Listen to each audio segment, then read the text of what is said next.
We raised very little. So what I did was move back to Nashville in my parents' backyard in a trailer to cut down my personal burn so much that I did not have to pay myself a single dime. I felt that would get us further with that a little bit of funding that we had raised, get a pilot up and running, get it in New York City, and then get some type of feedback loop going from the pharmacies. The startup investment landscape is changing, and world-class companies are being built outside of Silicon Valley. We find them, talk with them, and discuss the upside of investing in them. Welcome to Upside. Woo!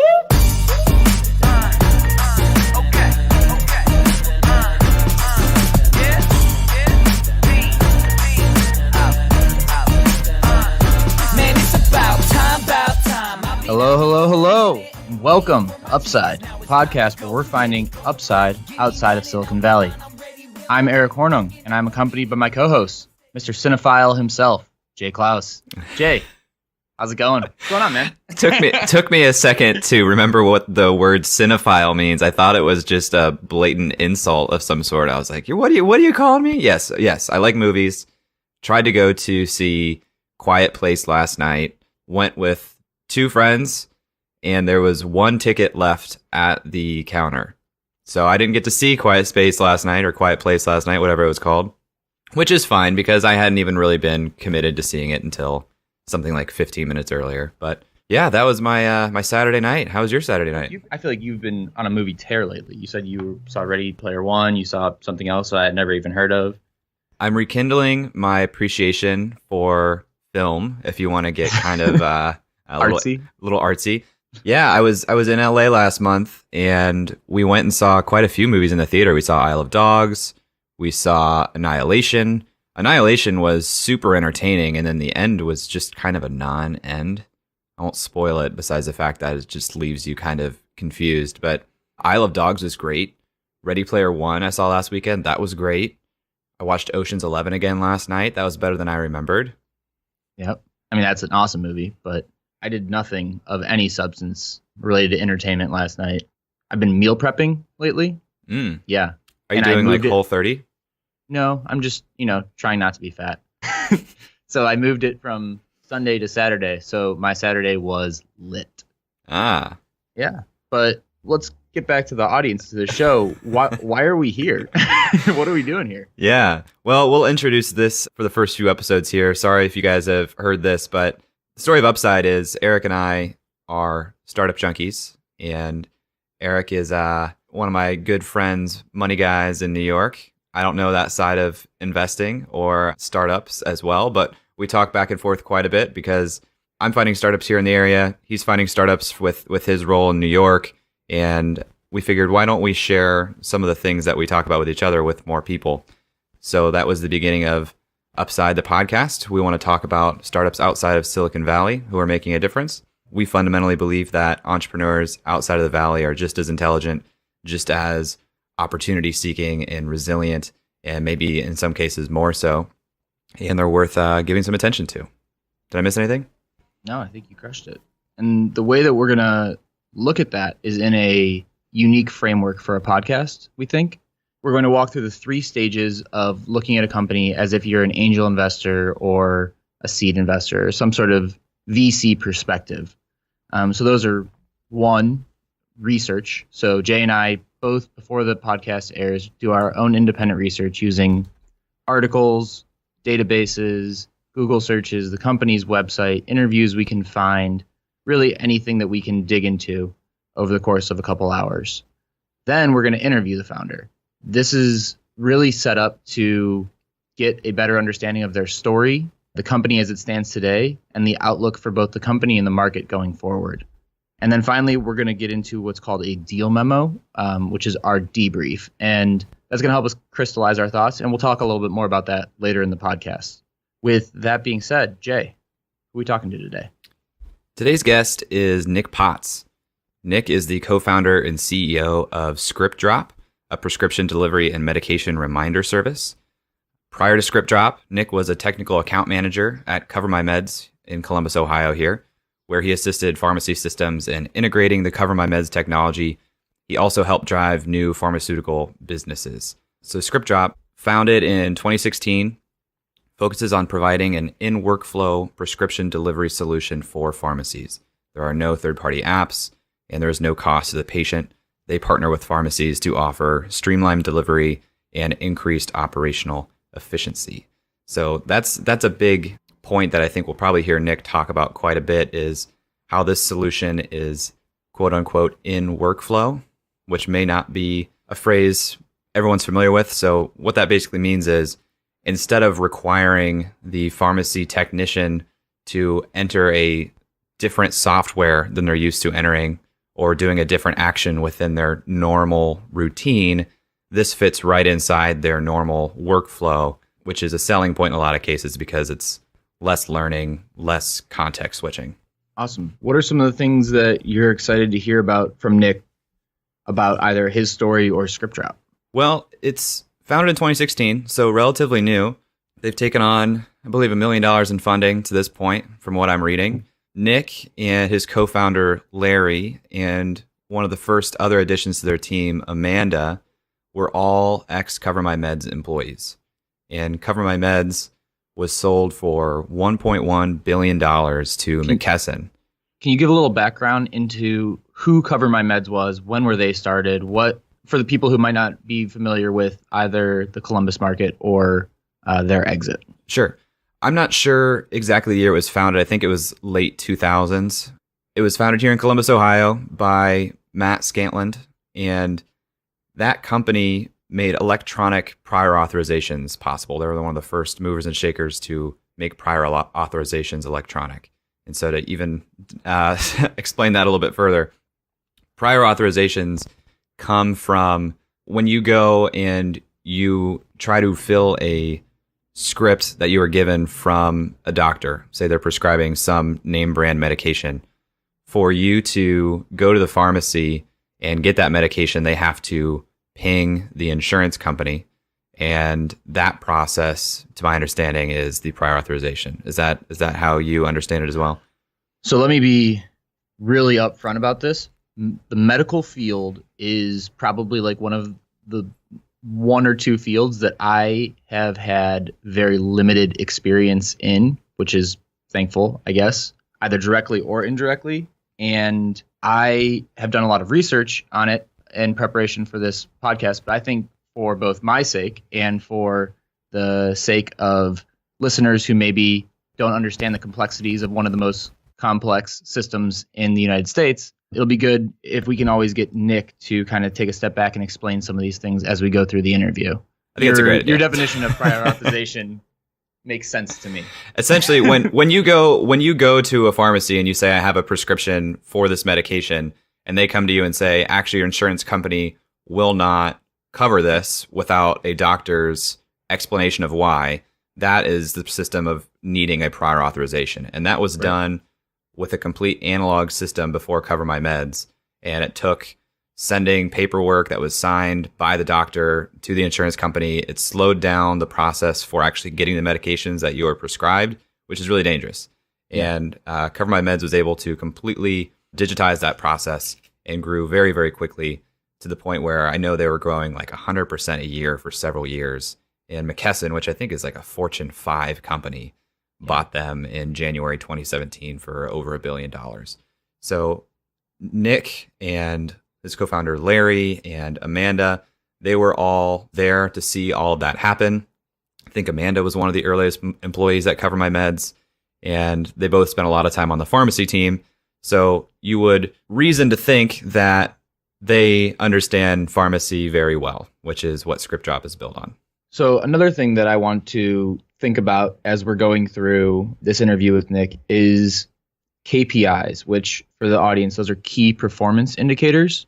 What are the KPIs that ScriptDrop looks at when they're evaluating their business and their growth? I think this is a question that we want to make sure we focus on as this podcast evolves. So what are, off the top of your head, what are maybe some of the KPIs you think that they would look at, just hypothetically? Well, I'm going to think that they're looking at number of pharmacies that they're operating in. I think they'll look at the number of deliveries of prescriptions that are happening on a daily or weekly basis. I think they're going to look at adherence to prescriptions, because that's part of the big problem is I think I saw a note of 25% of prescriptions that are prescribed aren't even picked up by the individual. So increasing that adherence not only is good for public health, but also that costs the system quite a bit of money from what I'm reading. Something like $300 billion was the number I was seeing. Were you seeing that too? Yeah, I saw $300 billion and 125,000 deaths per year that non-adherence of prescription medication was causing the system. So I think he's looking at that because that's going to show value to his customers, which appear to be the pharmacies themselves. And you want to show value and difference, the money that you're saving those companies on an annual level. What about you? What are the KPIs you're thinking? Well, just to piggyback off what you just said, the customers on the pharmacy side for sure, but the indirect customers of the 125,000 deaths is also something that if you can close that gap, that's obviously beneficial for society. So the KPIs I'm looking at are kind of a blend of what you said, but I think it would be interesting to see I like KPIs with ratios. So whether that's the amount, like for a new pharmacy ad, what is the number of filled prescriptions using this system per pharmacy, something like that. But mostly I'm excited to hear what Nick has to say because I have a feeling that it's going to be something that is a little deeper, that is probably second level thinking that I'm really interested to hear about. What did you find in the way of competitors to ScriptDrop? Because I did some searching on this. I thought, how crowded is this space, which is a good place to go to a lot. Right. What was interesting was I searched prescription delivery. I just Googled prescription delivery. And one of the very first results was a blog post from 2015 called Rapid Drug Delivery, Where is the Uber for Pharmacy? 2015, just like random blog post is one of the first results for Interesting. this. Scrolling down a little bit further, there are a couple articles about recent launches. There was a company that launched in February of 2018 focused on same-day prescription delivery. Yep. And they named off, I've got a list of like a dozen players in the space. So could be a pretty crowded place. And so I'm interested to hear what Nick thinks about that. Yeah. And I actually, as part of the due diligence for heading into this interview, reached out to a couple of pharmacists and sent them over like some articles about ScriptDrop and then ScriptDrop's website and just asked them, what do you see that's compelling? What kind of thoughts do you have on this? And what kind of questions are raised? And almost, I think actually all of them asked, why wouldn't they just use mail order pharmacy instead? So I didn't know what mail order pharmacy was, so I did a little bit of Googling. And it turns out that you can just get there are companies, potential competitors, that get prescriptions just sent in the mail. I think Express Scripts is one of the largest. I think there's a little bit of a different value prop, but when you talk to industry participants and they see these as almost comparable, that's something I'm interested to hear the feedback that Nick is getting, because it seems like there's more of an immediacy or with ScriptDrops than with the mail order. That's the difference I can see up front. What about you? That's a good question. And I hadn't quite thought about that, even though I've used mail order pharmacy for my allergy medication for years. I think mail order pharmacy was only available to me in certain circumstances. Like I had to order in some level of bulk. And I know ScriptDrop has couriers that take it directly to your door and require a signature for you to get that medication. So there's probably some nuance here, whether it's in terms of completed delivery or understanding exactly if the medication was adhered to and picked up. I don't know. So yeah, that's a great question. I'm excited to hear that. That's really doing your homework, Eric. That's great. Yeah, you like that? I do. I do. I mean, I think there's also some legal issues, right? Potentially between the two, right? So if your couriers need to get that signature or something, it'll be interesting to see what the legal play is there compared to maybe some of the different drugs you can get over mail order pharmacy. So a blend of immediacy and legality. And looking at legality, one thing that popped up almost immediately whenever you search ScriptDrop was ScriptDrop blockchain. And there were a couple articles, I believe Wall Street Journal and Forbes had a couple articles on ScriptDrop looking into the blockchain and some of the compliance issues around putting people's information on the blockchain, essentially their pharmaceutical information. So I'm really excited to ask Nick about whether or not it's a public blockchain or a private blockchain, I know that there is a lot of interest in that space. So do you have any thoughts on that at all? I had some questions too, because, you see a headline that says that ScriptDrop's using the blockchain, and then within the body of the article, it's talking about an ICO in 2017 with a targeted raise of $17.5 million. Yep. So you have some questions. From what I can see, that ICO didn't actually happen. So that's obviously something we can focus the conversation on and hear from Nick why that didn't happen or what changed. I would assume he has good reasons, or at least logical reasons. Yeah, I mean, I'm definitely interested to talk about that. I'm one of the co-heads of our blockchain task force at the company I work for, and we focus a lot on regulatory compliance and security. So I'll be interested to see what his take on that was, and if the environment was just getting a little too raucous for him, or if it was something else. You like that word? That's a different word. If you guys are listening and hear the phrase blockchain task force and picture Eric wearing a SWAT uniform as I did, just know he's not. He's in a nice corner office, it looks like, but there is no SWAT uniform or shields or batons. That's I keep it on the door. It's behind the thing. So, and then the last thing I think is I would love for, and this is probably where I would like to start the interview, is a logistical description or example of what this actually looks like, right? Well, walk me through, from Nick's perspective and understanding, walk me through the A's, B's, and C's all the way down the line to show me, like, because I can kind of understand it, but I really want to, like, understand all the parties involved, so we can ask some deeper questions. Love it. I'm always game to talk about product. Yeah, same. And parties. All right, you ready to get into it? Yeah, let's do it. All right, let's do it. Nick, welcome to the show. Thanks for having me. I really appreciate it. Yeah. Could you tell us a little bit about yourself, about your background? Yeah, I grew up in Nashville, Tennessee, went to MTSU for college. Then after college, I moved to Columbus, Ohio. And since moving to Columbus, I have stayed here since college, moved back to Nashville for maybe 9 or 10 months, and then moved back to Columbus again. And I've enjoyed my time here so far. Cool, man. Well, as you know, I'm a big fan of Columbus. Eric, a Buckeye as well. So excited to have you here talking with us. So ScriptDrop, you guys have been working at this for going on 3 years now. 2 years. It starts here in the end of April. It'll be 2 years since I left my previous job. It sometimes feels like 30 years. And then some days it feels like we've been at it for 3 months or so. You kind of have those ups and downs. And when you have that up, it feels like the days kind of fly by. And what have some of those ups looked like? Like, what have some of the key moments in the last 2 years felt like to you?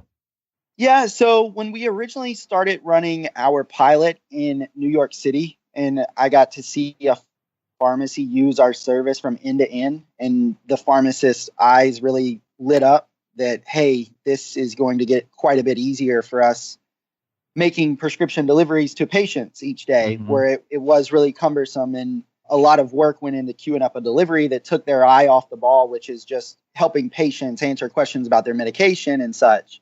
Rather than working with couriers. That was definitely an up. At different points of closing some of the large contracts that we've closed over the year and a half, 2 years, those were definitely some huge ups for us, as well as bringing on additional team members. Backing up just a little bit, if I were to meet you at a party, how would you describe ScriptDrop and what you guys do? So ScriptDrop is a prescription delivery service, but it's more healthcare IT rather than the actual delivery. So we are a software layer for the pharmacist to kick off a delivery within their current workflow, and then we source that to our courier network. We do not hire drivers like Uber does or anything like that. We partner with courier companies to handle that last mile delivery. We simply quarterback the delivery from the pharmacy to the driver, and then we communicate that successful delivery back to the pharmacist so that they know their patient's on therapy. How important is that last point, the communication back to the pharmacy that was delivered? It is paramount. The pharmacist has to know that their patient is on therapy. They also have to get a signature back into their hands, either by paper, which is what it has been historically, or we communicate that signature back electronically, the pharmacist has to have that on file. If they do not and they get audited later down the line by a PBM or anything like that, they would fail the audit. So it is a necessary step in the process. How does this differentiate from something like an Express Scripts or a mail order pharmacy? Yeah, so Express Scripts is a PBM, so they would pay for your drug, Eric, or your drug, Jay. But a mail order pharmacy, they ship the drug to the patient through FedEx or UPS or USPS. Ours is that last mile of you as the patient dropped off this prescription at the pharmacy, and then you weren't able to get it immediately, which happens really frequently with drugs. Because if you think of pharmacy, they have a certain amount of different types of drugs in their inventory. If they can run out, which happens frequently, and they'll have to order new product, overnight it from Cardinal Health or McKesson. So when that happens, they tell you to come back tomorrow or the next day once they get caught up. Whenever the patient is told to come back into the pharmacy after they tried to get that drug filled, we have data that shows that between 1 in 4 and 1 in 5 times, you never see that patient again. They kind of drop off, which that costs the healthcare system a lot of money because you inherently get worse off on your condition as a patient. And there's probably some cost to just, I'm the pharmacy and patient came in, wanted to fill something, we didn't have it. So we pull in new drugs into the pharmacy, they don't come back. Now we're warehousing that. Is that part of the cost, or what happens when somebody doesn't come back on the pharmacy side? Yeah, so the pharmacist can send it back to the wholesaler, but there's cost in that. You have inventory carrying cost. You have this pharmacist that's really well paid that they aren't getting that drug out to the patient, which is what they're ultimately paid for. So there is cost with that, as well as the pharmacist's time on, they could be doing other things. So you have that opportunity cost, which is measured by some pharmacies, but some other pharmacies don't really consider that as part of the expenditure. I think we're hitting on a lot of good product questions right now, and I want to kind of keep that theme going. So can you talk about the experience maybe from the individual side? Some questions that I have around that are, do I have to be home at the time of the delivery? Do I get to choose? How's that all work from someone who maybe dropped off a prescription and then is going to get a delivery? Yeah, so you as the patient, whenever that delivery is queued up, your information is sent over to ScriptDrop. So your name, your address, and your phone number. So we communicate with you as the patient on that delivery by text or robocall. So you have the ability as the patient to cancel the delivery. We can help you get in touch with your pharmacist to reschedule it for tomorrow, all of the above. So we communicate with you directly, and then you do have to be home for us to get that signature that we then transport back to the pharmacist. One point of clarification. I am a patient. I have my prescription. I go to the pharmacy and say I'm picking it up, and that's where they start the ScriptDrop process? Or does that eliminate the first visit that I go to the pharmacy too? It depends on the situation or the relationship you have with the pharmacy. So we're working on getting further upstream so we can offer our service at the point of e-prescribing when you're in your physician's office and they say, hey, Jay, I'm going to write you this prescription. Would you like to just go home and have ScriptDrop drop it off? We're working on some of those integrations currently. Right now, it is you go into the pharmacy for that first time, and then they do not have the drug, and then they tell you to come back. That's when the pharmacist would offer it. We're also working on some integrations into some e-commerce platforms and such with different pharmacies that we work with, where you can get that refill every single time moving forward and get it delivered and never have to step foot back into a pharmacy. Yeah, that seems like that would save quite a bit of time and quite a bit of cost. Obviously, already, if there's 25 or 20 to 25% of people not going back into the pharmacy after the first visit, you're already cutting down on that cost. But the further upstream you go, seems like a lot of opportunity. Yeah, some of the data I've seen with SureScripts, so they handle e-scripts from the physician's office to the pharmacy. About 27 to 32% of the patients that get an e-script written, they never go to the pharmacy the first time.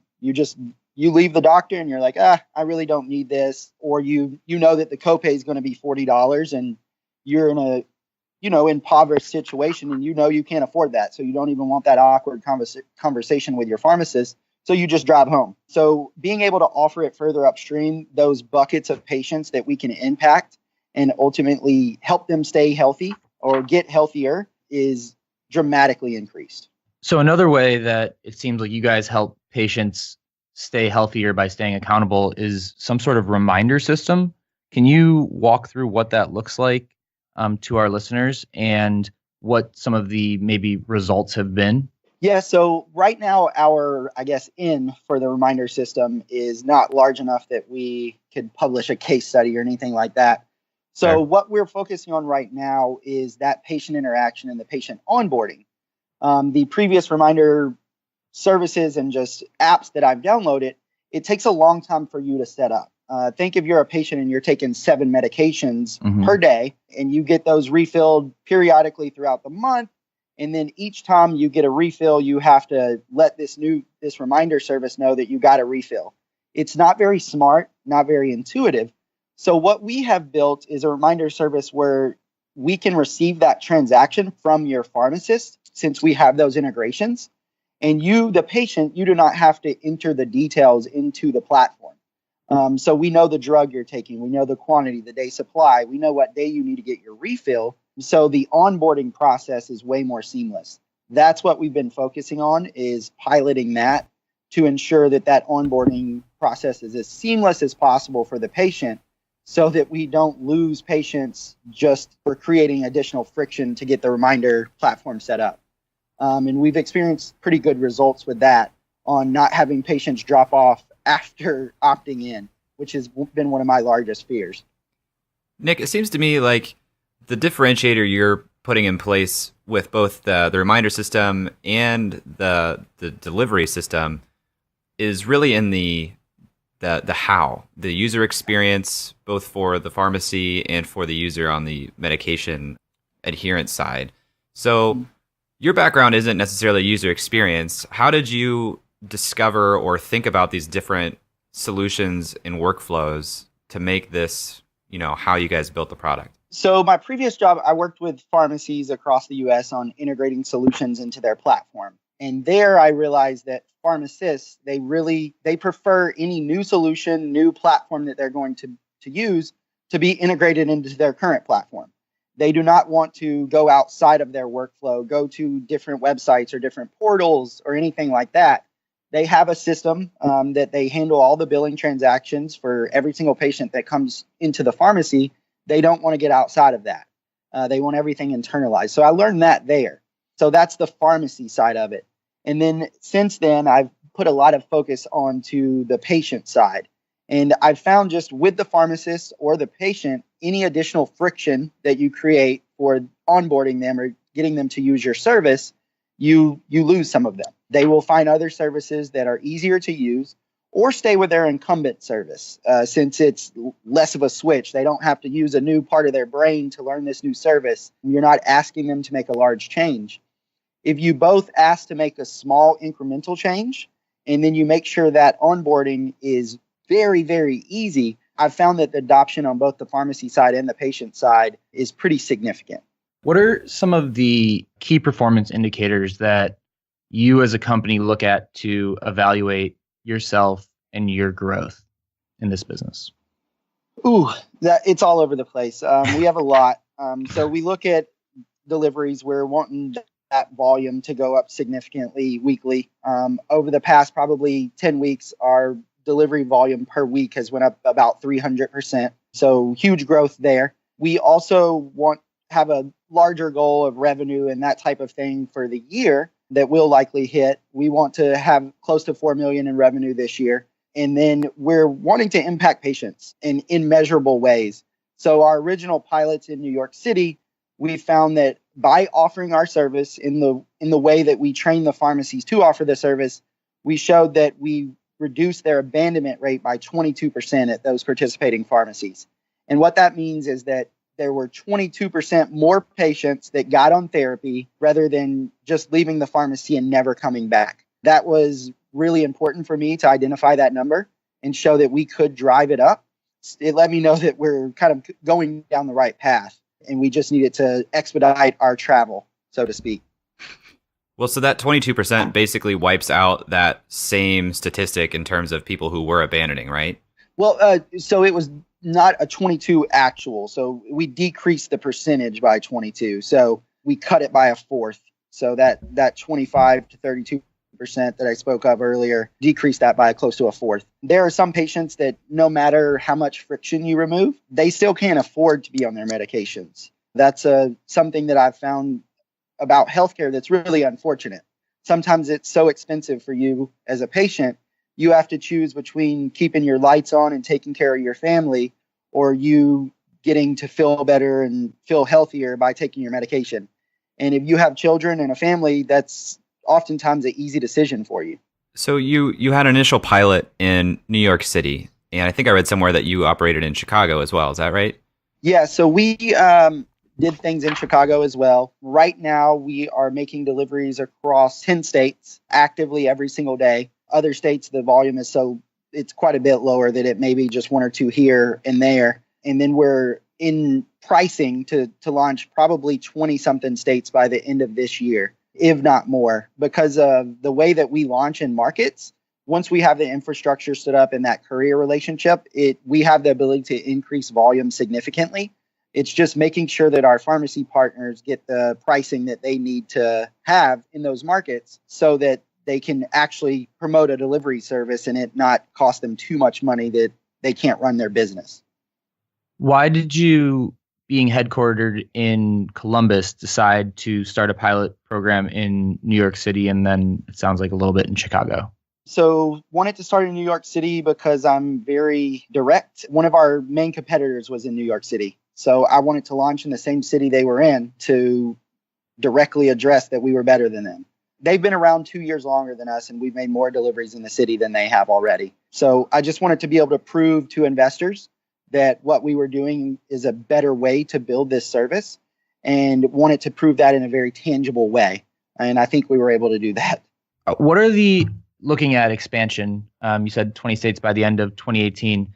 When you're deciding on the states, are there different regulatory hurdles since you're dealing with a lot of potential user data?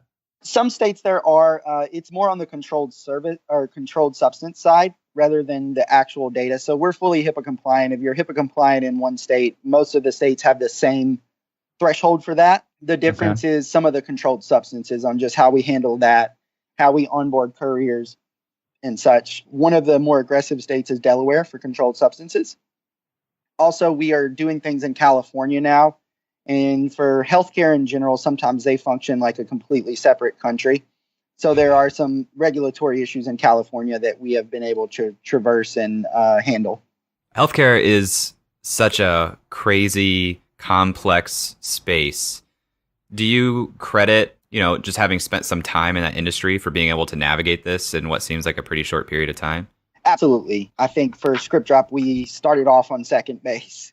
I had a network. I knew what needed to be done for a prescription delivery service as far as who to integrate with and the contacts. So we didn't spin our wheels too long.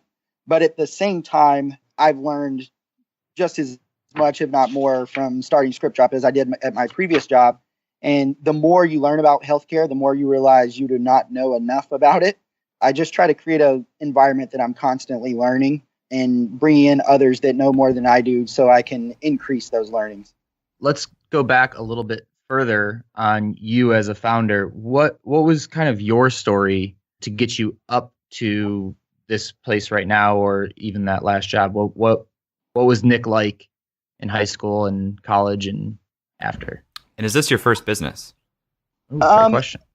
It's the first business that did anything. I've tried to launch a lot of different things over the years, even back in high school and college, but none of it seemed to get too much traction. Maybe a little traction here and there, but nothing of substance that it got anyone excited outside of myself. So certainly constantly experimenting in high school, college with business. And even after I graduated, I was constantly trying to launch side projects just to get user feedback, teach myself new types of skills, whether it was managing a project, working with developers, hiring developers on Upwork or something like that, and just being able to launch a product all the way through the end. Each time, if I didn't view that as a complete failure, if I learned something that I could take with me and use the next time I was going to launch something or try a new business, but never losing that enthusiasm going from task to task and project to project. Does this feel different, or does this still feel like an experiment? No, this is way different. And nothing I did previous did I have a lot of different paying customers or the ability to scale a team or anything like that. It was more actual little side projects. With this, we have a lot of people in our corner, a lot that believe in what we're doing. It's not just me believing in the vision and the direction we're going in, which is fantastic to see. It means that I'm getting better at communicating everything. And you're not just going independent pharmacy to independent pharmacy, right? You're working through a distribution network or a partner who has a lot of pharmacies under their umbrella. Yeah. So we work with independent pharmacies, but our largest customer right now is Albertsons pharmacy chain. So earlier, probably 6 weeks ago, they bought Rite Aid, the remainder of the Rite Aid stores. So now Albertsons is about the third largest pharmacy chain in the United States. So we're actively working on rolling them out in various states. They have a hit list of different states they want us to hit, and it's pretty aggressive, but we feel confident that we can hit the benchmarks that they are wanting us to hit. And then we're also in active negotiations now with 2 other pharmacy chains on a pilot and just going through an enterprise level contract. Sometimes that takes a couple of months when you approach it from the enterprise level, but the contract ends up being larger in aggregate. You can launch more stores in a quicker fashion. But yeah, we were able to secure a pretty fantastic contract with a huge pharmacy chain at a young age. And that's huge. That really speaks to the problem that they're feeling, right? Can you explain sort of in their terms how painfully they feel that problem and, why they were looking so aggressively for this? Yeah, so it's not just them. Let's say it's the top 6 chains that I've spoken to have this exact same problem, if not the majority of pharmacies in the US. They did not have a solution that's in workflow. So they would have drivers that they would either call each day to queue up a prescription delivery. They would go into a separate portal, which is outside of their system, which they hate, to queue up that. And they would have to type in every single detail manually. Whereas when you integrate and you get into their workflow, that data is already there. They do not have to type it in a second time or anything like that. And then they also had relationships with couriers where they would just stop by the pharmacy each day. So Jay, the courier driver, you just go by the pharmacy each day, you pop in and say, hey, do you have anything for me? That's not very efficient. So what we do is we get in their system through integrating, and then we integrate with the courier. So you as the pharmacist can queue up a delivery, and that communicates directly to the courier. So you do not have to go out of your system. You do not have to type something in for a second time. And you don't have a courier that's just popping in to see if he or she has business for the day or an order to drop off for the patient. The only time they come into your pharmacy, they already know who they're picking up for. They know where they're dropping it off, and they have their route already pre-planned out. So it's even more efficient on the courier side. One of our better relationships with a courier, they actually introduced us to a pharmacy chain they're working with, because they liked working with us and they felt it was more efficient and they could improve their margins because they don't have just drivers waiting around in a parking lot for 2:00 to hit to go in their local pharmacy to see if orders are there. So we've had salespeople, business create it for us on the side that I didn't expect that to happen from. So let me ask a simplified question. How does ScriptDrop make money? What's the business model? So 2 ways. We charge the pharmacy for that delivery, and then we source it to our courier network. And as volume goes up and such, we can renegotiate with the courier and then add pharmacies in their route. So let's say we are launched in one market and we have 100 pharmacies. We negotiate a price with those pharmacies and with the courier. And then if we launch an additional 40 stores in that market, we've suddenly driven quite a bit more volume to the courier, and we can renegotiate on those prices without anyone's prices going up in aggregate on the pharmacy side.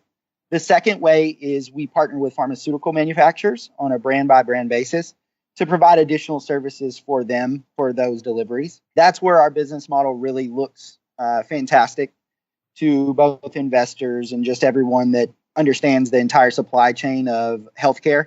The pharmaceutical companies, they have sometimes spent $1 billion, $2 billion to get a drug to market. The user story of you going to the pharmacy and then not returning to pick back up a drug that has been approved by the health plan or the PBM, it's been prescribed by your physician. you at one point felt like you needed it by going by the pharmacy the first time and then you do not return. That story really resonates with the pharmaceutical manufacturer. So they're willing to pay for the additional services to help get that drug to you, the patient. How big is your team right now, Nick?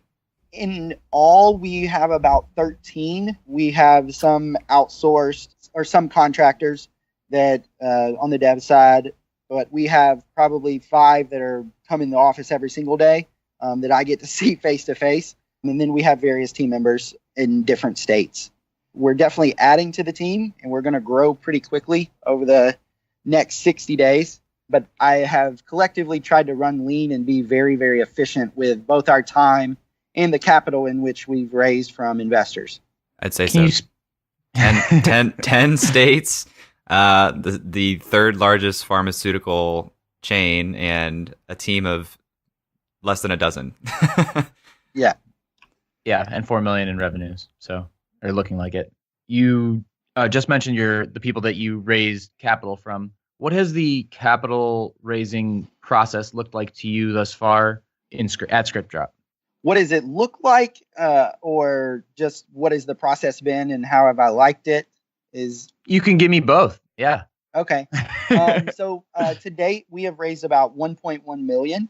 So we have not raised too much money from the VC side. We've ran really lean, been very efficient with the capital that we did raise. And like I said, we didn't spin our wheels for too long. We knew what needed to be done. So we didn't have to go through a lot of product iteration or A/B testing or anything like that because we knew the industry. So we were lucky in that regard. Our original seed round was led by Rev1 Ventures, which is based in Columbus, Ohio. We did have a term sheet from a West Coast VC at that time, but they wanted us to move to San Francisco, and it was non-negotiable. So I ended up turning down that and staying in Columbus because that's where my professional network is. It's just easier for us to secure talent, and we kind of know that talent's ceiling. So I wouldn't make a bad hire for the first couple of employees. Whereas if I had went to San Francisco, I could have done that and made a bad hire, and it could have sunk the company. And not to mention, it's very expensive to live there. Yeah, I'd love to talk about that a little bit more because obviously that's at the core of what we want to highlight on this podcast is some of the efficiencies in being outside of Silicon Valley and building a company in that way. You just touched on talent being expensive and also living in San Francisco being expensive. Is there anything tied to your specific industry or your customers that is better here than in the Valley or in California? I don't think so. So if in healthcare in general, from what I've learned, it is not location dependent. It is network dependent. You have to have the right network to build a healthcare company. You have to know who to speak to, and they have to have some type of warm intro to you or have known you already, or you will not get an email answered or a phone call returned, no matter how persistent you are. So it is more network dependent than location dependent. Even if some of the West Coast VCs feel like it should be location dependent, I've found that it's not. And then in Columbus, you have other healthcare startups that have been very successful that are growing pretty significantly. And then also you have Cardinal Health that's in Columbus, Ohio. And so they're a big player in healthcare. They're one of the largest wholesalers in the world for pharmaceutical products, not to mention all the other business units they have. So I certainly feel like the Midwest and Columbus, Ohio specifically is a perfect spot for a healthcare company as long as you have that network. Besides Columbus being a great place for healthcare, I know you spent time in Nashville. You're from Nashville, and that's a pretty big healthcare city too. You guys, when you started ScriptDrop, did actually spend some time in Nashville. Can you talk about that? Whenever we raise from an angel, we raise very little. So what I did was move back to Nashville in my parents' backyard in a trailer to cut down my personal burn so much that I did not have to pay myself a single dime. I felt that that would get us further with that a little bit of funding that we had raised, get a pilot up and running, get it in New York City, and then get some type of feedback loop going from the pharmacies. So I was there. I ended up being there about 10 months, and then we raised our formal seed round. But healthcare is a great area in Nashville as well. But me specifically, Columbus made better sense because of the professional network that I have in Columbus. Also, I found in Nashville, with it, everything kind of being a spinoff of HCA, they're really on the hospital side. That's what they're experts in in Nashville, is the hospital side of healthcare. So the prescriber side rather than pharmacy, there were very few people in the city that knew anything about pharmacy that I could connect with. Whereas in Columbus, it's more of a mixed bag rather than just one side of the healthcare ecosystem dominating everything. So I have a better network of mentors and just people with an insane amount of knowledge that I can draw upon in Columbus. But certainly I have some contacts in Nashville now from that 10 months there that I have called upon probably more frequently than they would have liked. Can you, for our listeners, explain what HCA is? So HCA, it was a hospital corporation that started in Nashville. I could look up who founded it. I think it was Bill Frist, if I remember correctly. And what has happened is they're a multi-billion-dollar conglomerate. They had a bunch of their early employees that started spinning off and launching their own companies. And then from there, it was each company that they launched, it was some new efficiency on the hospital side. So there's at some point when I was in Nashville at their Entrepreneur Center, I was shown a spinoff map of HCA. And there's about 150 companies, I believe, that have spun off from HCA.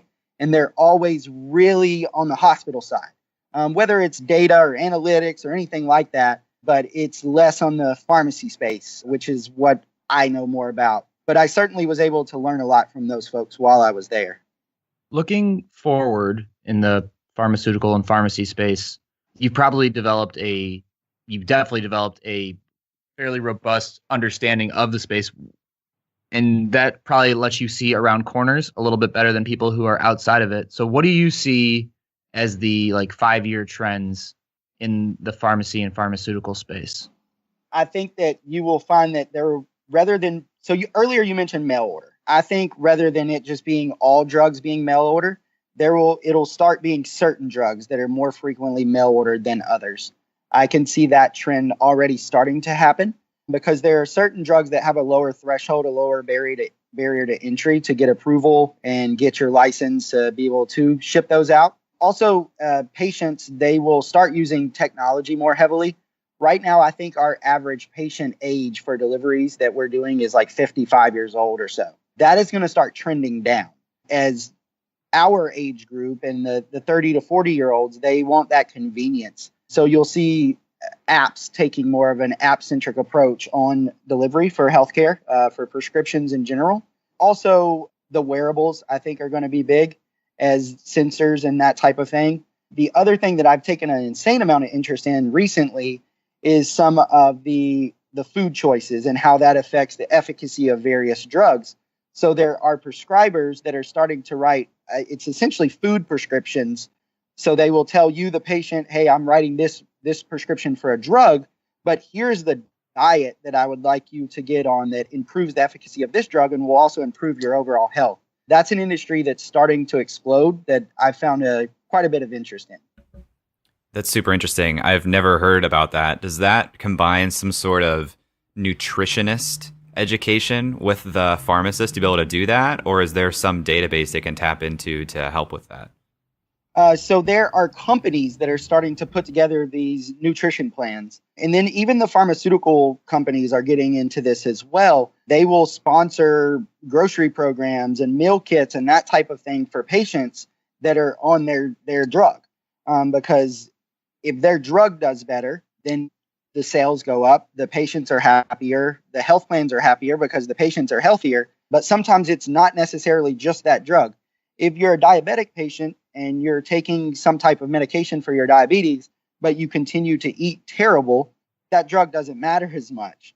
But if you combine that therapy with you improving your diet as a patient, suddenly the efficacy of that drug goes up dramatically and your health will go up as well. So it creates a win-win scenario.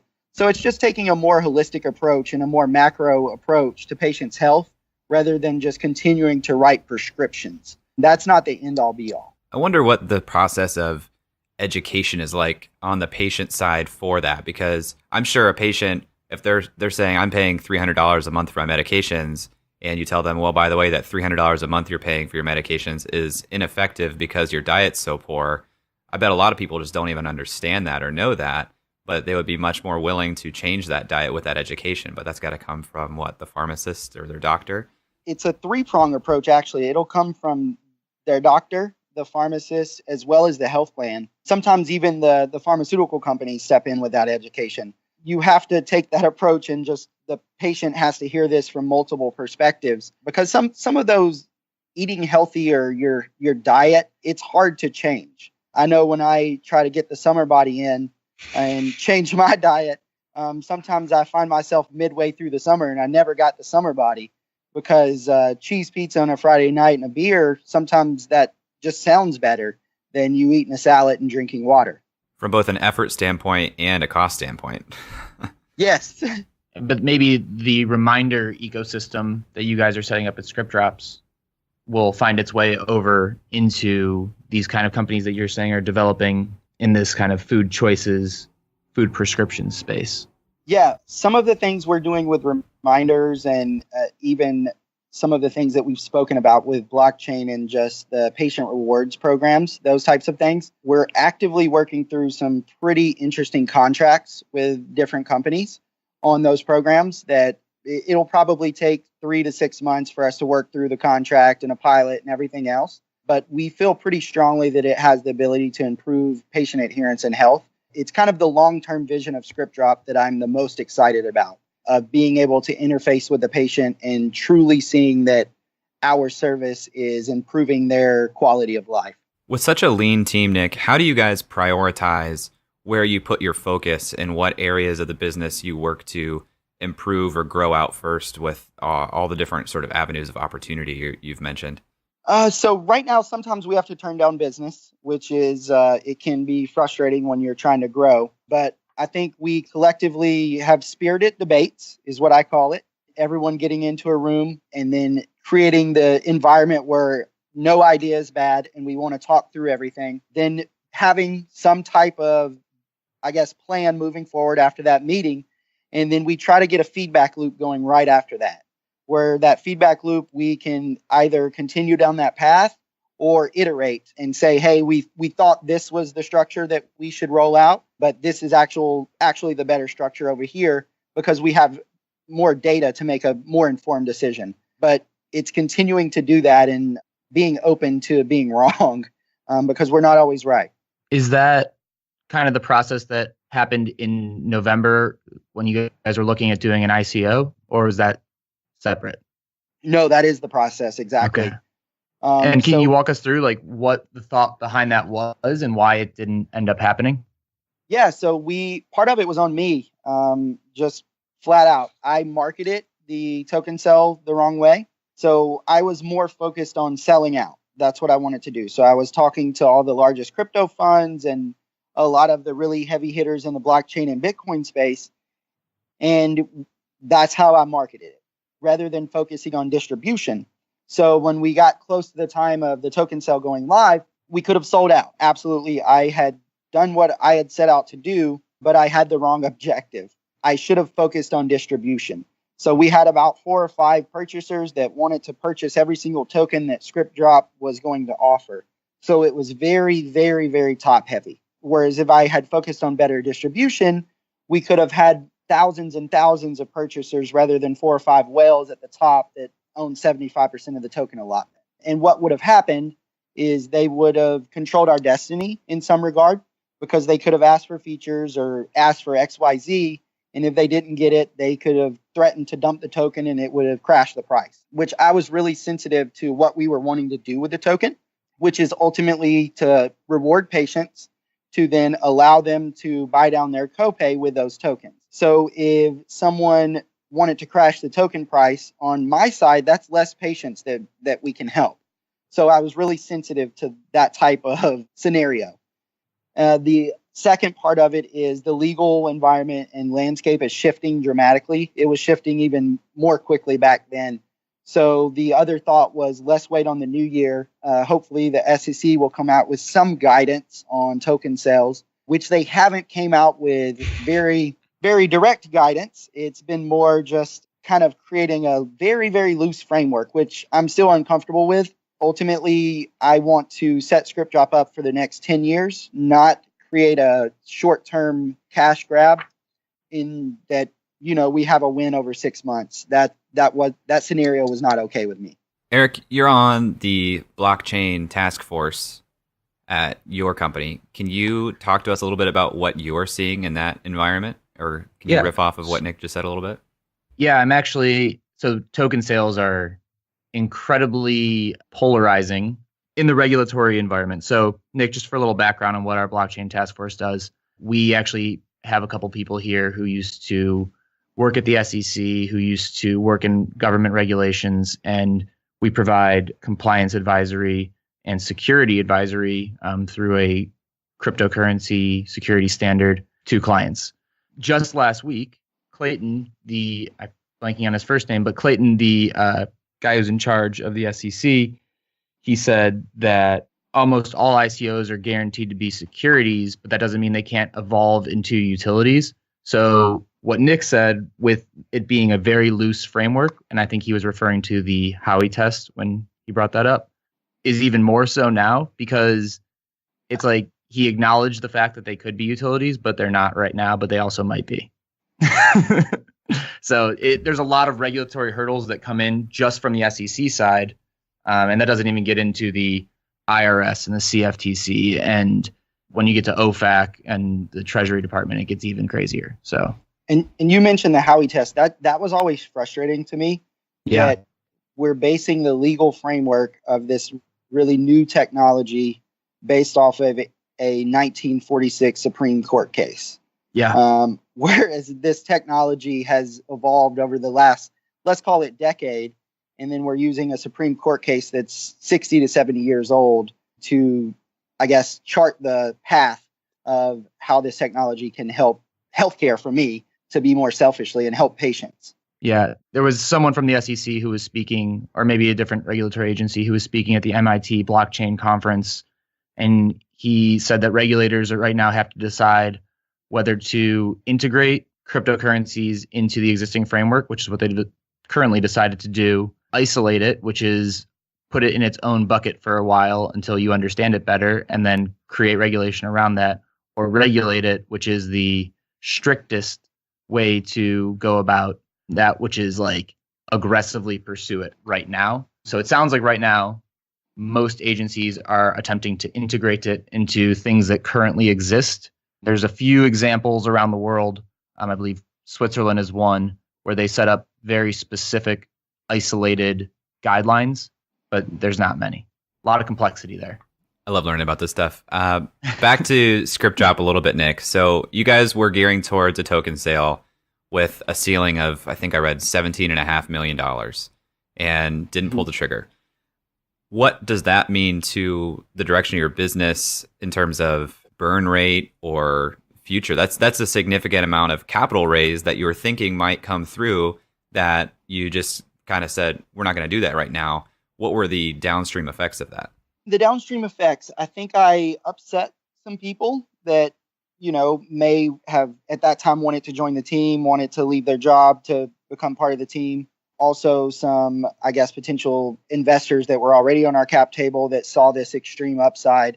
But at the same time, I just viewed it as one of those situations that you needed a constant stream of inputs and new data points coming in leading up to that day, so that you can make a real-time decision with every possible information point that you could have. And ultimately, it leaned on the side of being too large of a risk at that time, in my opinion.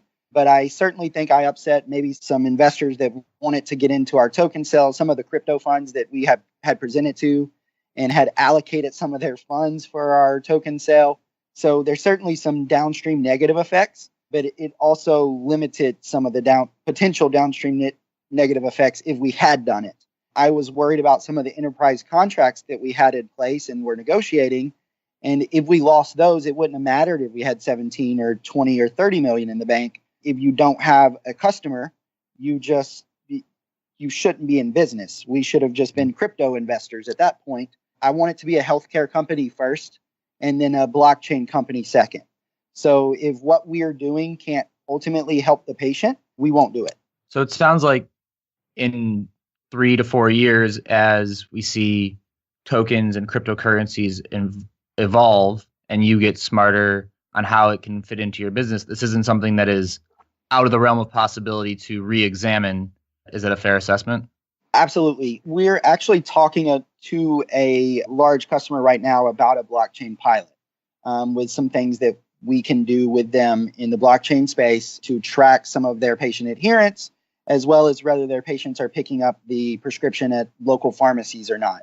But we don't need to do an ICO to do that. And Right. so we remove that risk, but we can still apply the technology to healthcare and even using tokens to track the patient adherence and that type of thing. But we don't have to worry about getting an indictment from the SEC. Got it. As Eric mentioned in our intro, I've been spending a lot of time watching movies lately, and I would expand that to also Netflix original documentary series. So I'm watching Dirty Money, and there's an episode about a pharmaceutical company called Valiant and how they grew very, very quickly and their sort of PE model for growing a company in the pharmaceutical space. But the punchline of that was Martin Shkreli, who a lot of people know for jacking the prices up on one drug, is a small example of what Valiant was doing on a very large scale, which was increasing the prices on a ton of their pharmaceutical products. And that also became a key point of the 2016 election. What's the future look like in the pharmaceutical space for drug pricing, and does that have any bearing on your business? So it will have effects on our business in various regards, and it could be very, very positive. It could be slightly negative. On our side, as long as we focus on two things, making the service very easy to use, and then focus on helping the patients, those types of political issues and such and pricing issues will take care of themselves. But at the same time in healthcare, for pricing, we just need to create an environment where there's more transparency. It's not just pharmaceutical companies. It's from the time that the drug is developed from a pharmaceutical company all the way to getting dispensed to the patient, there's not pricing transparency for the patient. They do not know what they're paying for. You can go to one pharmacy and get a price today and go the same day to another pharmacy with the same exact drug and get a different price. That's what, from the patient side, is frustrating, that there's no transparency, no consistency on what they're seeing on a day-to-day basis. And it affects them the most because in situations where you need this drug and you're deciding between keeping the lights on or picking up your prescription from your local pharmacy, that's ultimately not fair to you at all. That's what I would rather focus on rather than one company or another company, is just creating an environment where there's more transparency from end to end. And Nick, can you give us a high level, let's say 5 years from now, what's your vision? What's your goal for ScriptDrop? Where do you see things going on a 3 to 5 year horizon? So the high level just number that I'm wanting to hit is I want us to help 1 billion patients. So it could be me helping you twice, and I'm going to count that twice. But we want to help 1 billion patients, whether it's through delivery, through blockchain, our med reminders. We want to help 1 billion patients in the next 5 years. And I feel pretty strongly if we attach ourselves to that number and we hit it, that all of the other things will kind of waterfall under that and will be successful and everyone will be happy. So that's my big number that I'm chasing. What would going from 1 billion patients to 10 billion patients look like? I think it would heavily rely on the medication reminders because that's a more scalable solution. With prescription delivery, we built it to be very, very scalable. We have a small team and we're in quite a few states and a lot of volume is coming through our system right now. But at the same time, you have a person that's making that delivery at the end, and that's will constantly be a failure point. Whereas the medication reminders, it's more reliant on software that we can load test and make sure that it's efficient, and we don't have that one breakdown in communication that has a decent likelihood of becoming an issue over time. So I think going from the 1 billion to 10 billion will be medication reminders that'll get us there. Is there anything we're not asking that we should be asking about this space? I don't think so. Maybe some of the larger companies getting into healthcare, like Amazon and Walmart, and how that is changing the environment and scaring some of the pharmacy chains, some of the pharmaceutical companies, and it just creates a lot of unknown in the environment. Well, what's your take on that? So, good question, Jay. For us specifically, Amazon has helped our business. Once they started talking about getting into healthcare, it was really nebulous on where they were going to get into it at. No one knew their entry point. So a lot of the pharmacy chains, the pharmaceutical companies, the PBMs, they just went into protection mode. So they wanted to protect all their different lines of businesses in various ways, but they didn't really know the best way to do that. So they just started reaching out to startups to improve efficiencies. So when that started becoming a larger and larger rumor, we had large pharmacy chains reaching out to us, some of which we're in contracting with now, to shore up different weaknesses in their process. So it's been good for ScriptDrop.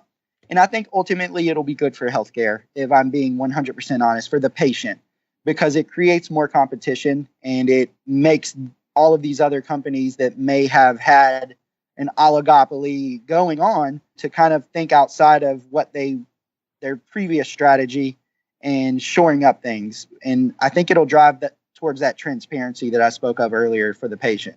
Great. That answers my questions. Eric, did you have anything we didn't get to? Just one wrap-up question.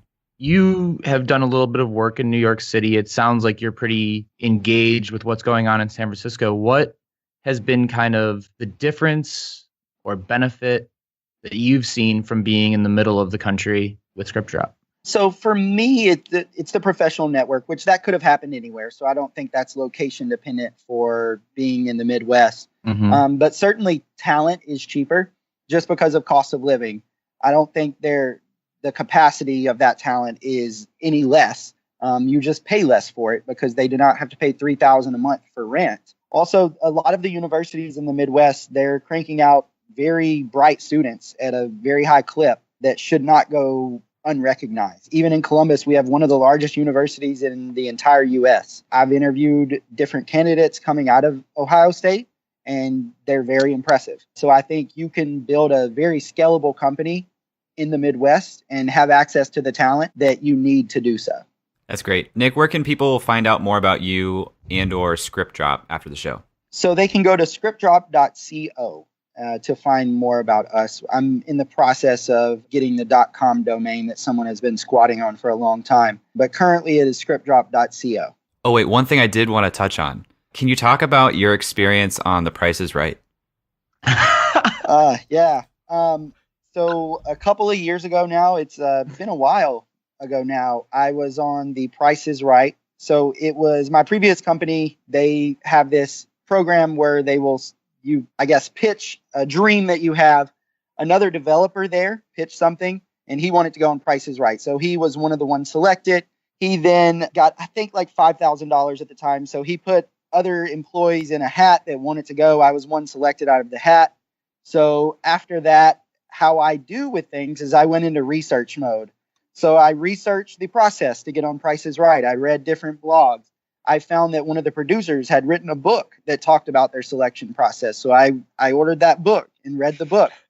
And I put together a game plan. I found all the questions that they ask in the interview process. I had a response prepped for all of those so that it felt really natural, that I could speak in front of a crowd and wouldn't stumble over my words or anything like that. So then right before I went in for the interview, they interview in like groups of 20. But the whole time through this process, you're standing in this really long line. It takes like 6 hours to get in there or something. There's cameras everywhere, so they're making sure you have enthusiasm.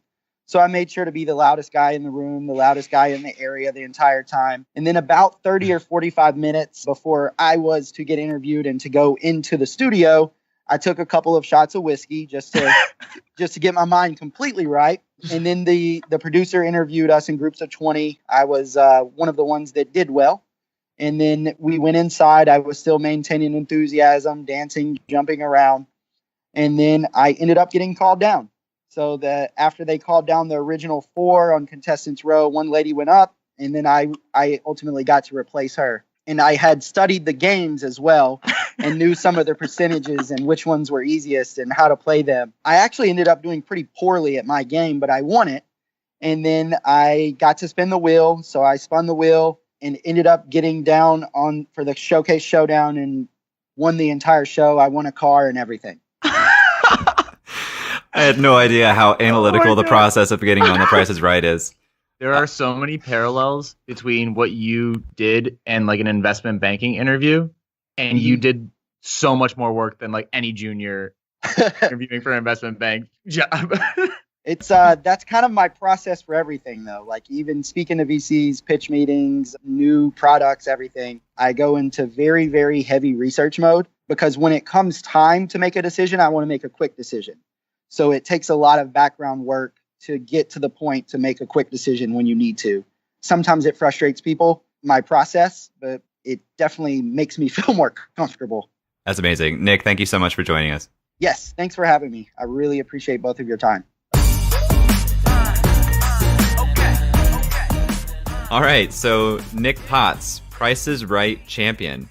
Eric, what do you think? Well, at the Price is Right, I mean, so they sent over a website. And Jay, do you know the website URL? Yeah, the website is nickclapping.com. And one of my favorite websites on the internet. It is hilarious. The Price is Right thing completely surprised me. Jay happened to know about it beforehand, but I had to mute my mic because I was laughing so hard. The website, you guys got to go check it out. It's just hilarious. I was just sitting on that. Didn't give Eric any warning at all. nickclapping.com. Please check it out. Otherwise, let's get into our last segment here. Eric, what are we about to do here? So we're going to look at, we mentioned at the upfront that we're going to look at a verbal version of a deal memo. A deal memo in its traditional form is a written document which lays out all the reasons that you would invest in a deal and all the reasons you might be cautious about investing in a given deal. You use this to communicate with investors, such as like your LPs in a venture capital fund or private equity fund, or team members to crystallize your thinking. What we're going to do is a simple walkthrough of some of the things that we're thinking about after talking with Nick and doing our research. Did I miss anything, Jay?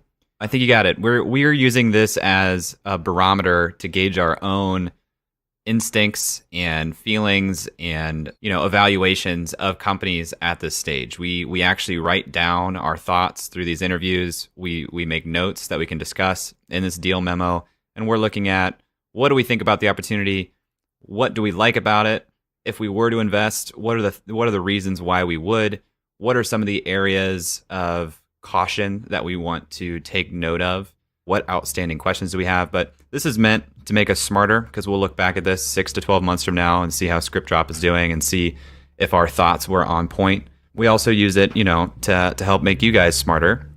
And we absolutely want to hear your own thoughts in this deal memo section. So if you had some thoughts listening to Nick or outstanding questions, please tweet at us at UpsideFM. We'd love to hear that and interact with you. This is a collaborative exercise. So together we should get a lot better at this. Eric, what are the 4 questions that we're trying to predominantly answer through this deal memo process? Jay and I are going to riff in a bit informally, but there's going to be 4 questions that we want to answer indirectly. 1, how committed is this founder? 2, what is this founder's chances of success in this business and in life? 3, what does winning look like in terms of revenue and our return? And 4, why has this founder chosen this business? All right, so Jay, what was your biggest takeaway to the positive after our interview with ScriptDrop? Biggest takeaway. Well, I don't know if this is the biggest, but it's definitely the most recent in my brain. There were a lot of points in that interview that I was just impressed from the standpoint of patience and intentionality from Nick. This is a young company.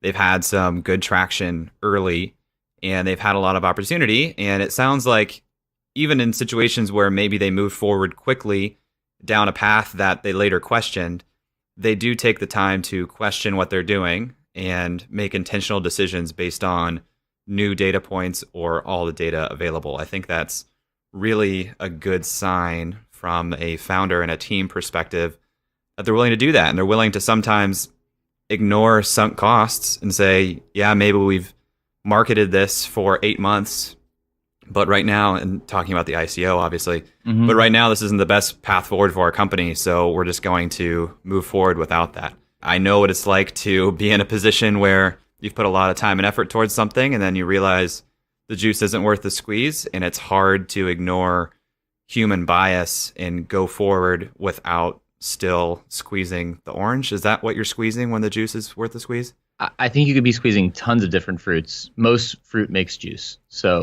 but yeah, sure, orange works. But not bananas. Definitely not a banana. It definitely wasn't banana juice. Could have been apple juice, but it's pretty hard to squeeze the juice out of an apple. Hard to squeeze an apple. Yeah. Eric, what were your thoughts? Well, if there was a guy who was going to squeeze juice out of a banana, I think it would be Nick, because he looked at his competitive environment and said, we have one primary competitor. They're in a city that isn't ours. And I don't know who this competitor was here he was referring to, but if they were a New York City startup, I can almost guarantee they were better funded. And he said, we're going to go into their home turf, their home territory, and prove to all the investors that we are a better, superior, both product and team than they are. And we're going to do it remotely. I think that is like so in your face, so audacious. I like love it. And on some level, he's got some data to back up that they're doing more deliveries in that state with 2 years less experience in that city, I should say, and doing well with that. So yeah, I think that's ballsy, that's competitive. That's a founder that you want to support. Yeah, absolutely. What was maybe like a couple of the areas that you were a little cautious about? Like, what were some of the things that you're like, I see where you're going with this, but there seems to be some real hurdles or obstacles or something like that? Well, and I'd lean on the feedback you got from some pharmacists in terms of mail delivery. I think he answered the question that the mail delivery predominantly goes to the pharmacy, so there's still that last mile to receive it. I wish I would have drilled down on that a little bit more, because I have received some drug deliveries directly to my door. Obviously, something we learned from him is that there's value in interacting with the customer at the point of delivery. And so those mail order subscriptions don't have that. But, I think something that still cautions me is simply competition and the ability to completely scale and roll out. The huge plus that he has is that he has partnerships directly with these large pharmaceutical chains, so he can essentially just go through their existing infrastructure to scale out without having to go one by one or even small chain to small chain, because that's a very human capital intensive process of making those sales. I think that's going to be a big differentiator for them, and something that if they succeed, that will be a big reason why. I think that the one area that I'm most curious about, it seems like there's a lot of leverage, like business leverage, put into the idea that these reminders are going to provide some sort of data. So I expect that it's like, hey, it's time to take your meds, comes in a text message. And then an hour later, it says, did you take your meds? And then the user is supposed to say yes or no to opt in. A lot of the second prong of his business model seems to rely on some of that data.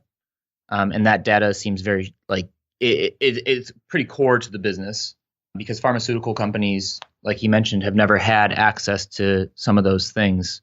So I would be curious to see what the product develops into and how it becomes an active part of a user's life to self-report that they are or aren't taking their medications.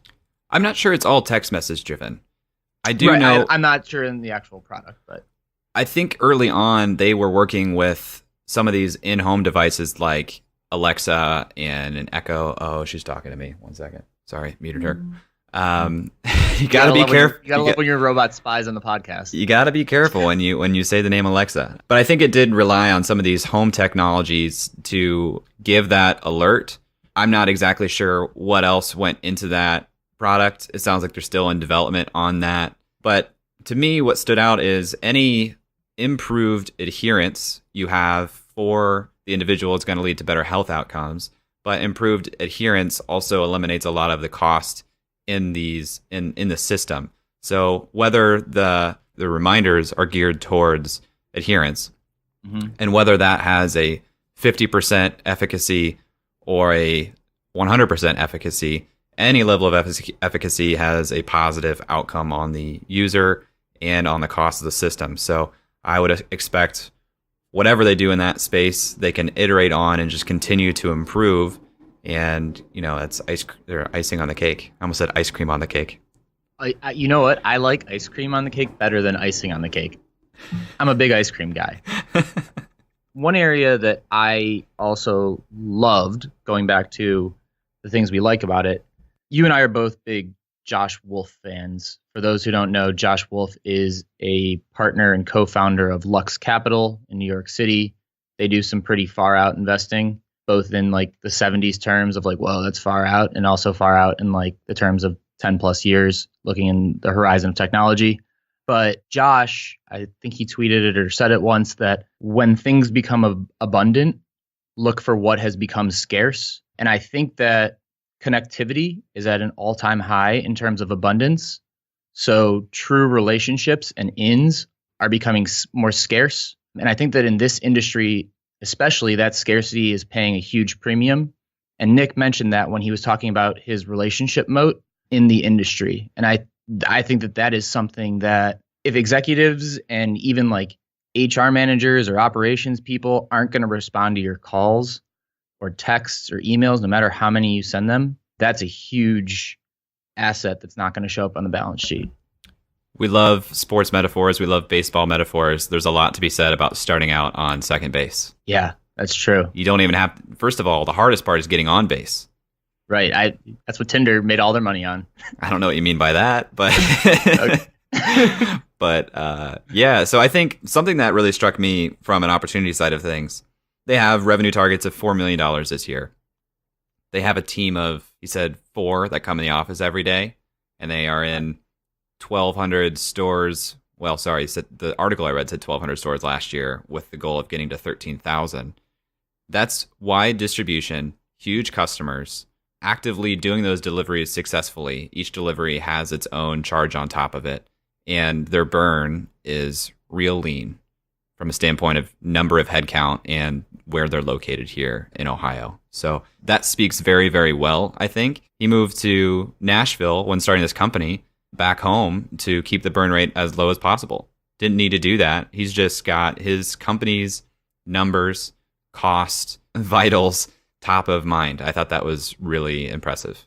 Yeah, not too many people are launching $1 million tech companies, $4 million revenue tech companies out of a trailer in their parents' backyard. I love that dedication to the idea and his fascination with keeping headcount and cost as low as possible. What's your take? You've got the background in blockchain.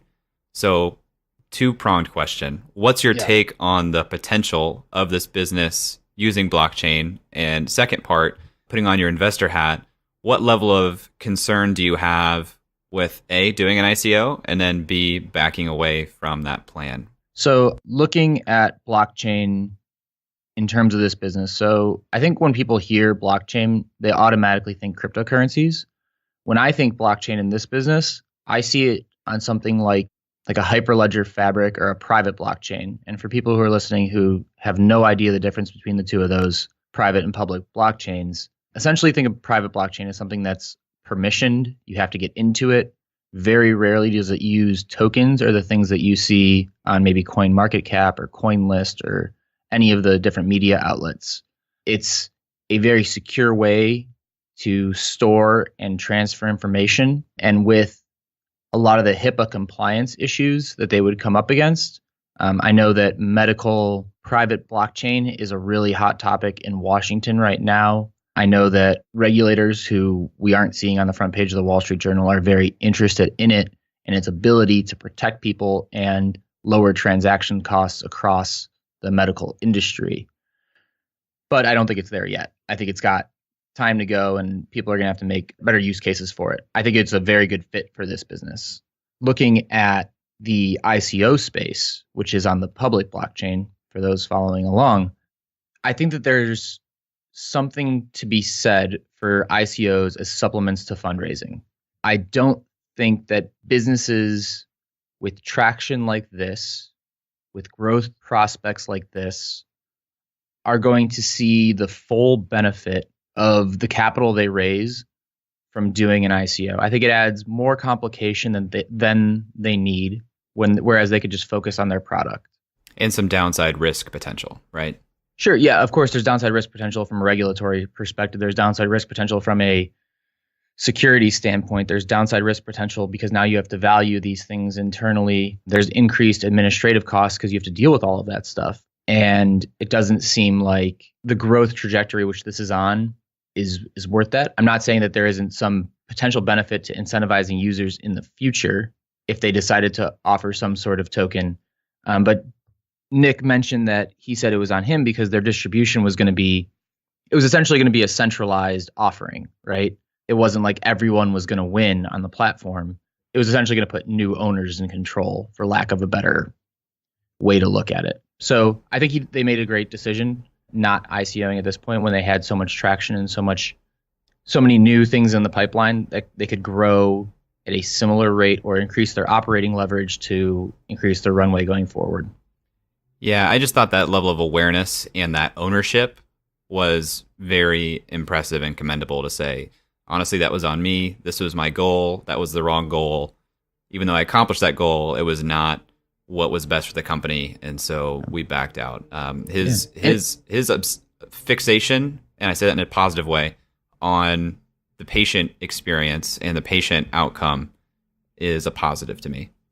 Yeah, and I think it's commendable to turn down $17.5 million or whatever they would have raised. Honestly, it was November 2017, so I'm not sure exactly what all the deals and talks were behind with all the crypto funds. But if you look at any chart anywhere, I think the market peaked at like 750 billion in market cap in early December or late November. So they would have potentially rose much more than the money that we saw in that article that said 17.5. So I'm I think it's very commendable that he turned that down for a longer term vision. I think it's very impressive that he saw the bigger picture. And it sounds like in that last 4 to 5 months, they've made some really good strides that made that decision look really, really good in the mirror. Not to mention all the pressure they probably got from investors to cash out their $1 million investment into $18 million in less than a year? Yeah. Yeah. And we see this all the time. Startups that get distracted from their primary objective to pull in short-term revenue. Some of that because they simply need to extend their burn and they're in a rough spot. I didn't get the sense that ScriptDrop was particularly in that spot where this was like, we need this now. It seemed like it was a little bit an opportunity space that they identified as opposed to I wouldn't call it a last ditch effort, but something that was completely just need-based revenue. Right. But that speaks to, again, how capital efficient they are, that they're able to walk away from that and still be in a space where they could pursue their primary objective effectively with existing capital and the prospect of new customers and potentially new institutional investment down the line. Right. I love the question that we didn't ask to ask a question about, and he gave a great answer to his own question, which was Amazon and Walmart getting involved. How does that actually help or hurt his business?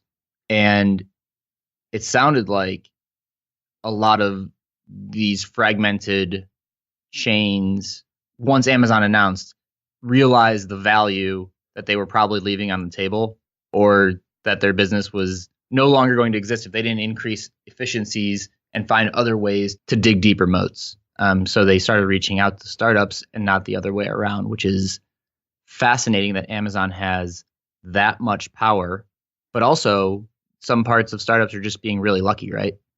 And just great timing. This isn't the first time I've heard a startup founder tell me that they actually really took off and increased sales and distribution when other competitors entered the market and started selling the idea to their potential customers. So they started looking around and becoming aware. Because when you're acquiring new customers, the first level question of how much is this going to cost me to acquire a customer is, do they already have awareness of the problem, and are they already seeking actively solutions to the problem?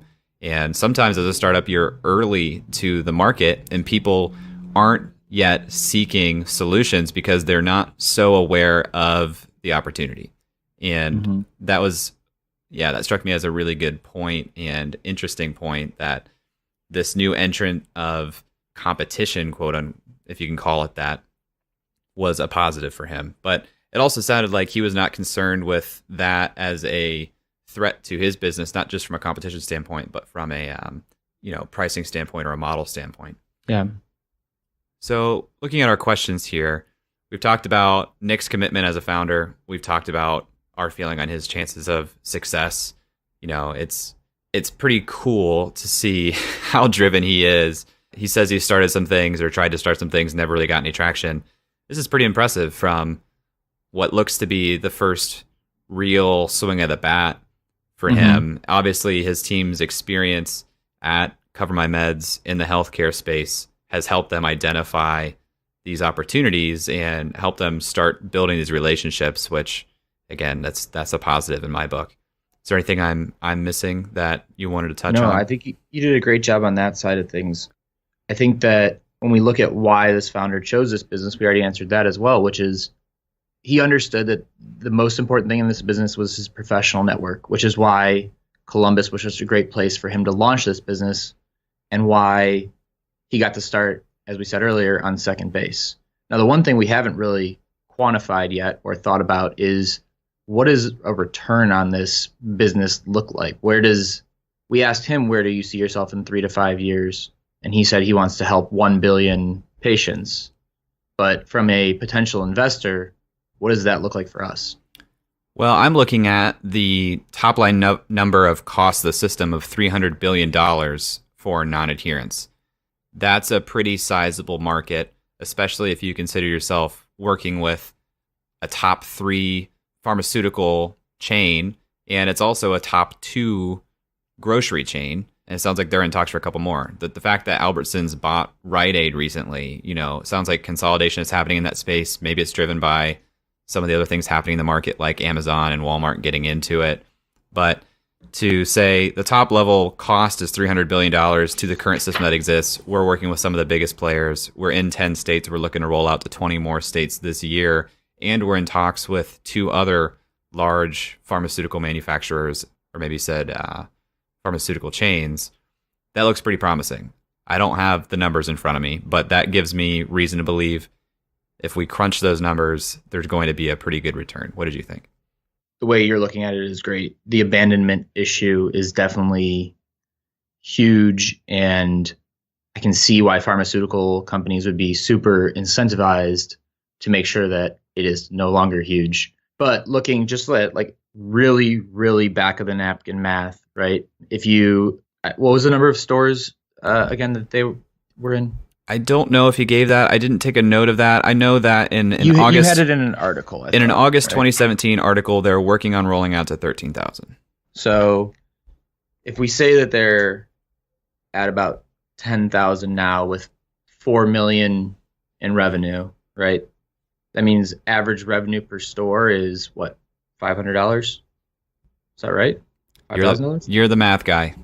Yeah, well, I'm doing it. I'm trying to do it in my head. They didn't tell me there'd be math. We both failed our case interview. It's fine.